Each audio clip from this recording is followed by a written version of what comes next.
IMF के executive board के इजलास से $7 अरब कर्ज प्रोग्राम की मंजूरी के लिए पेशरफ्त हुई है। वज़ीर ख़जाना मोहम्मद औरंगज़ेब ने कहा है कि रोल ओवर 3 साल के लिए होगा, लेकिन हर साल नए सिरे से किया जाएगा। तफसील जानेंगे जियो न्यूज़ के नुमाइंदे अशरफ मलखम से। अशरफ मलखम बताएगा, रवां साल पाकिस्तान को दोस्त ममालिक को कितनी अदायगियाँ करनी है? जी जो सब मजमूई तौर पर $7 अरब का कर्ज बनता है, जो पाकिस्तान रोल ओवर के तहत 3 मुल्कों पाकिस्तान, सऊदी अरब, यूएई को वापस करना था, जो हर साल पहले भी रूटीन में रोल ओवर होता आ रहा है। लेकिन इस साल IMF की तरफ से एक शर्त आई थी कि हर साल के लिए हमें यकीनी तौर पर बताया जाए कि अगले 3 साल के लिए आपकी बैरूनी फाइनेंसिंग है, उसकी क्या सूरत हाल है। उसके जवाब में पाकिस्तान ने 3 ममालिक से दरख्वास्त की थी कि हमारा जो रोल ओवर का कर्ज की फैसिलिटी है, इसको यकदम 1 गो में 3 साल के लिए रोल ओवर कर दिया जाए। लेकिन उसके जवाब में इन तीनों ममालिक ने पाकिस्तान को यकीन दहानी कराई है, सऊदी अरब, चीन और यूएई ने, कि आपका रोल ओवर तो 3 साल के लिए हो जाएगा, लेकिन हर साल होता रहेगा। 1 साल ये इस तरह जैसे कि इसकी मेच्योरिटी आएगी इसकी अदायगी की, ये कर्ज रोल ओवर हर साल होता रहेगा और 3 साल के लिए होगा। 3 साल ही जो IMF का आइंदा होने वाला मुतवक्का कर्ज प्रोग्राम है उसकी मुद्दत है। उस मुद्दत में लिहाजा पाकिस्तान को यकीन दहानी मिल गई है। 3 साल के लिए कर्ज रोल ओवर हो गया और पाकिस्तान ने हमारी इत्तला के मुताबिक ये IMF को इससे कन्वे भी कर दिया कि हमें ये फैसिलिटी तीनों ममालिक की तरफ से आ गई है। मजमूई तौर पर $7 अरब बनती है। इसके बाद अब कोई रुकावट नहीं रही। वज़ारत ख़ज़ाना का कहना है कि IMF एग्जीक्यूटिव बोर्ड की तरफ से महीने के आखिर में पाकिस्तान जो कर्ज प्रोग्राम है उसकी मंजूरी करिए। जी बहुत शुक्रिया अशरफ मलखम आपका। अमरीका में सियासतदान या हुकूमती अफसरान को कत्ल कराने की मुबैना साजिश करने के शुबे में अमरीकी महकमा इंसाफ ने पाकिस्तानी शहरी पर बाकायदा इल्ज़ाम आयद कर दिया है। अदालत में पेश दस्तावेज के मुताबिक इस साल अप्रैल से जुलाई तक आसिफ मर्चेंट और दीगर ने अमरीका में सफ़र किया ताकि अमरीका में सियासतदान या हुकूमती अफसरान का कत्ल कराया जा सके। दस्तावेज के मुताबिक ईरान में वक्त गुजारने के बाद मर्चेंट पाकिस्तान से अमरीका आया था ताकि साजिश पर अमल के लिए लोग भर्ती कर सकें। अमरीका में आसिफ मर्चेंट ने एक शख्स जिसे महज CS का नाम दिया गया है से राब्ता किया, ताहम उस शख्स ने कानून नाफिज करने वाले इदारों को आगाह कर दिया और मुखबर बन गया। मर्चेंट ने CS नामी शख्स से कहा कि वो किराए के कातिलों का बंदोबस्त कराए, जिस पर CS नामी शख्स ने 2 अफराद की खिदमत पेश की जो दरअसल कानून नाफिज करने वाले इदारे के 2 ऑफिसर थे और भेस बदलकर मर्चेंट से मिलते रहे। मर्चेंट ने काम करने के लिए दोनों को पेशगी रकम के तौर पर $5000 भी दिए। मर्चेंट ने कहा निशाना वो लोग बनाए जाएंगे जो पाकिस्तान, दुनिया और मुस्लिम ममालिक को नुकसान पहुंचा रहे हैं। मर्चेंट ने वापसी की फ्लाइट का इंतजाम किया और 12 जुलाई को सामान गाड़ी में रख रहा था जब एहलकारों ने उसे गिरफ्तार कर लिया। दावा किया गया कि आसिफ मर्चेंट पाकिस्तानी शहरी है जो 1978 में कराची में पैदा हुआ। वो पाकिस्तान में रहता है। उसकी 1 बीवी और बच्चे पाकिस्तान और 1 बीवी और बच्चे ईरान में भी हैं। अमेरिका आने से पहले वो ईरान, शाम और इराक का भी कई बार सफर कर चुका है। अगर अदालती दस्तावेज में डोनाल्ड ट्रंप का नाम नहीं है, तहम अमरीकी मीडिया दावा कर रहा है कि आसिफ मर्चेंट जिस सियासी शख्सियत को कत्ल कराना चाहता था उनमें अमरीका के रिपब्लिकन सदारती उम्मीदवार और साबिक सदर डोनाल्ड ट्रंप भी शामिल हैं। वाज़ेह किया गया है कि ऐसी कोई शवाहिद नहीं कि आसिफ मर्चेंट का ताल्लुक 13 जुलाई को पेंसिल्वेनिया में ट्रंप पर सफ़ेद फार्म नौजवान थॉमस क्रूज की जानिब से किए गए हमले से था।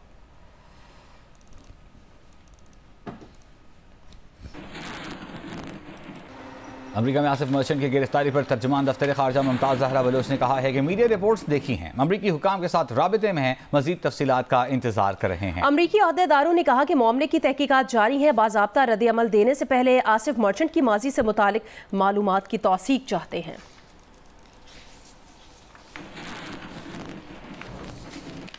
जद्दा में OIC के वज़राए खारजा इजलास आज होगा। इजलास में शिरकत के लिए वज़ीर खारजा इसहाक डार सऊदी अरब पहुँच गए हैं। इस्माइल हानिया का कत्ल और ईरान की खुद मुख्तारी के खिलाफ इसराइली जारहियत इजलास के एजेंडे में शामिल हैं।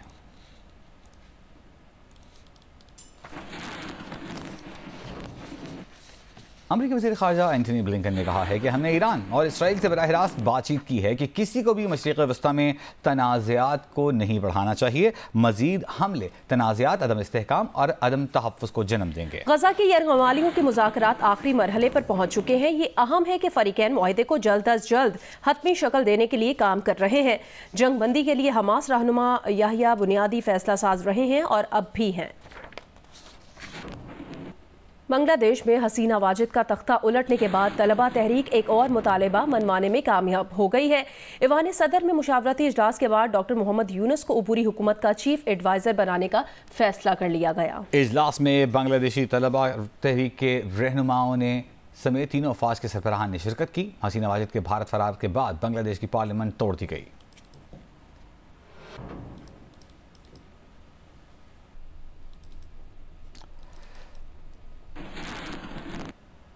कौमी असम्बली ने इलेक्शन एक्ट 2017 में मजीद तरमीम करने का बिल 2024 अपोजिशन के शदीद एहतजाज और मुखालिफत के बावजूद कसरत राय से मंजूर कर लिया है।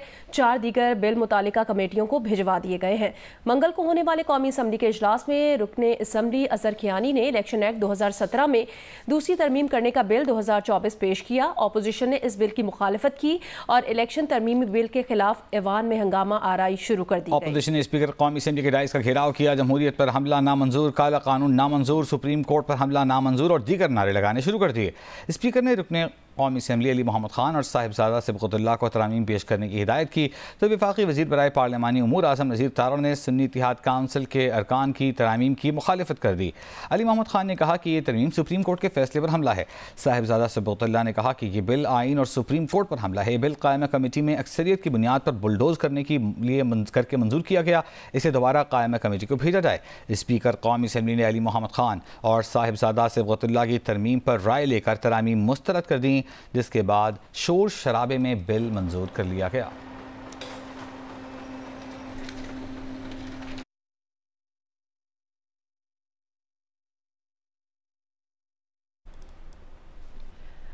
खबर दें आपको, कराची में हालिया बारिशों के शहर की सड़कें टूट फूट का शिकार हो गई हैं। तफसील बताएंगे जियो न्यूज़ के नुमाइंदे कमर अली मस्तोई। बारिशों के बाद शहर की छोटी बड़ी सड़कें टूट फूट का शिकार हो गई हैं। MA. Jinnah road, university road, Rashid Minhas road समेत शहर की मुख्तलिफ सड़कें जो हैं वो जगह जगह टूट फूट का शिकार हो गई हैं, जिसके बायस ट्रैफिक के मसाइल पैदा हो रहे हैं। इस वक्त हम जहांगीर रोड पर मौजूद हैं। जहांगीर रोड भी बारिश के बाद मुख्तलिफ मकामात पर जो है वो टूट फूट का शिकार हो गई है। गुज़िश्ता कुछ अर्से में जो है वो 2 मरतबा से ज़ायद जो है जहांगीर रोड की तामीर हुई है, लेकिन हालिया हल्के बारिशों और हल्के मानसून के स्पेल के बाद जो है वो जहांगीर रोड पर जगह जगह जो है वो गड्ढे पड़ गए हैं, जिसके बायस जो है यहाँ पर ट्रैफिक की रवानी में मुश्किलात पेश आ रही हैं। इसी तरह शहर की दीगर सड़कों पर भी गड्ढे पड़ने के बायस जो है वो ट्रैफिक की जो रवानी है वो मुतासिर हो रही है। ट्रैफिक जैम जो है वो मामूल बन गया है। ईसा नगरी रोड पर जो है वो गड़ा पड़ गया है, लेकिन मुख्तलिफ मकामात पर अभी तक जो है वो सड़कों और मरकज़ी शाहराहों की जो तामीर है और साथ साथ उनकी मरम्मत का काम जो है वो शुरू नहीं हुआ, जिसके बायस जो है बारिश रुकने के बाद ट्रैफिक की रवानी जो है वो मुतासिर हो रही है। मानसून की बारिशों के बायस दरियाई रावी में पानी की सतह बुलंद होने से कमालिया में कटाव का अमल जारी है। मुतासिरा बस्ती के मकीन अपनी मददाब के तहत हिफाजती बंद पर मुंतकिल हो चुके। सूरत हाल बता रहे हैं कमालिया से नुमाइंदा जियो न्यूज़ अमजद सईद। इस वक्त मैं आपको कमालिया दरियाई रावी के मकाम से रिपोर्ट कर रहा हूँ। कमालिया दरियाई रावी में इस वक्त जो पानी का बहाव है वो 20,000 क्यूसेक के करीब है। ताहम इसके साथ साथ दरियाई कटाव का अमल भी बड़ी तेजी के साथ जारी है। इस वक्त कमालिया दरियाई रावी में जो कटाव का अमल है वो कमालिया के नवाही गाँव मोजा जलोका को मुतासर कर रहा है और इसके साथ साथ मोजा जलार सगला में एक हिफाजती बंद बनाया गया है जो कि मुख्तलिफ देहात को बचाने के लिए बनाया गया है। वो भी बंद को पानी शदीद मुतासर कर रहा है। इस वक्त भी यहाँ शदीद कटाव का अमल जारी है, जिसके बायस कमाद और मकई की फसलात कई एकड़ कटाव की जद में आकर दरिया बुर्द हो चुकी है और यहाँ जो इस बस्ती के मकीन है वो बाहर बंद पर मुंतकिल हो चुके हैं। इस बारे में जब हमारी महकमा एरिगेशन के जराए से बात हुई तो उनका कहना था कि ये दरियाई जो कटाव का अमल है ये मोजा जलार सगला के हिफाजती बंद और मोजा जलोका समेत दीगर मुख्तलिफ बस्तियों को मुतासर कर रहा है। ताहम इस बारे में हमने आला हुकाम को आगाह कर दिया है, बहुत जल्द इस पर काम शुरू कर दिया जाएगा। जिला नौशहरो फिरोज में दादू मोरो पुल के करीब 3 रोज पहले दरियाए सिंध पर 2 नौजवान दरिया में डूब गए थे। उनकी तलाश के लिए रेस्क्यू ऑपरेशन जारी है। मजीद तफसील बताएंगे जियो न्यूज़ के नुमाइंदे गुलाम हैदर आकाश। जी बिल्कुल, इस वक्त मैं मौजूद हूँ दादू मोरो पुल पर, जहाँ पर गुज़िश्ता रोज 3 नौजवान तफरीह के लिए यहाँ पर आए थे और यहाँ पे पाँव फिसलने की वजह से 3 नौजवान यहाँ दरिया में डूब गए थे, जिसमें एक नौजवान को जिंदा बचा लिया गया था, जबकि 2 नौजवानों की अभी ताहाल कोई पता नहीं चल सका। उनकी तलाश के लिए डिप्टी कमिश्नर नौशर अफरोज ने भी नोटिस ले लिया है और उन्होंने पाक नेवी टीम जो यहाँ तलब कर ली है, पाक नेवी के जो यहाँ पे गोताखोर में पहुंच गई है, जिन्होंने आकर यहाँ रेस्क्यू ऑपरेशन शुरू कर लिया है। जिला इंतजामिया भी इस ऑपरेशन को मॉनिटर कर रही है। ताहाल अभी तक उनकी तलाश जारी है और कहीं से भी उनका पता नहीं चल सका। मेरे कैमरामैन मंसूर इधर आपको दिखा सकते हैं, ये वही मकाम है जहाँ पे वो नौजवान पाँव फिसलने की वजह से डूब गए थे, जिनकी तलाश अब भी जारी है। जिला इंतजामिया की कोशिश है कि इन नौजवानों को पाक नेवी की टीम की तरफ से इनको फौरी तौर पर रेस्क्यू करके, इनका ऑपरेशन करके इन दोनों डूबने वाले नौजवानों को इन दरिया के समय से निकाला जाए। जी। पेरिस ओलंपिक्स के जेवलिन थ्रो मुकाबलों के फाइनल में पहुंचने के बाद GNA से खुसूसी गुफ्तगू में ओलंपियन अरशद नदीम ने पूरी कौम का शुक्रिया अदा किया। सबसे पहले तो मैं अल्लाह ताला का शुक्र अदा करूँगा अपने वालिदैन का और इनके साथ साथ पूरे पाकिस्तानी कौम का और पूरे पाकिस्तानी मीडिया का, जिनकी दुआओं से अल्लाह ताला ने मुझे इज्जत दी है। मैंने फाइनल के लिए पेरिस ओलंपिक्स में क्वालिफाई किया है, तो आगे बस मज़ीद दुआ करें। मेरा फाइनल है 8 अगस्त को पाकिस्तानी टाइम के मुताबिक 11:25 पे, तो मेरे लिए दुआ करें ताकि मैं अच्छा परफॉर्म करूं और पाकिस्तान के लिए मेडल जीतूं। लाहौर के नेशनल पार्क स्पोर्ट्स कॉम्प्लेक्स के निकासी आब का देरीना मसला जल्द हल करने का दावा एक बार फिर किया गया है। लाहौर में बारिश का पानी कहीं खड़ा हो या ना हो, स्पोर्ट्स कॉम्प्लेक्स में पानी जरूर खड़ा होता है, जहां कज़ाफी स्टेडियम भी वाक़ है। ये मनाजर है national park sports complex Lahore के, जहां पर Gaddafi stadium, Punjab football stadium और नेशनल हॉकी स्टेडियम समेत मुतअद्दिद खेलों का इंफ्रास्ट्रक्चर मौजूद है। लेकिन निकासी आब का मसला न सिर्फ खेलों की सरगर्मियों को मुअत्तल कर देता है, बल्कि ग्राउंड्स भी तबाह हो जाती हैं।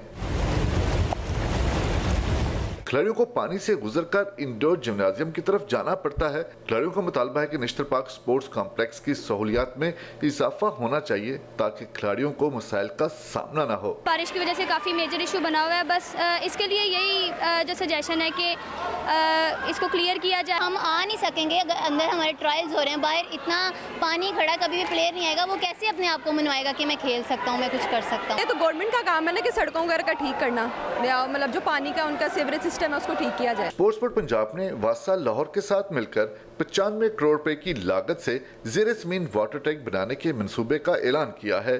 खिलाड़ी पर उम्मीद है कि मंसूबा मुकम्मल होने पर उनके मसाइल कम होंगे। कैमरामैन जवाद हैदर के साथ सोहेल इमरान, जियो न्यूज़ लाहौर।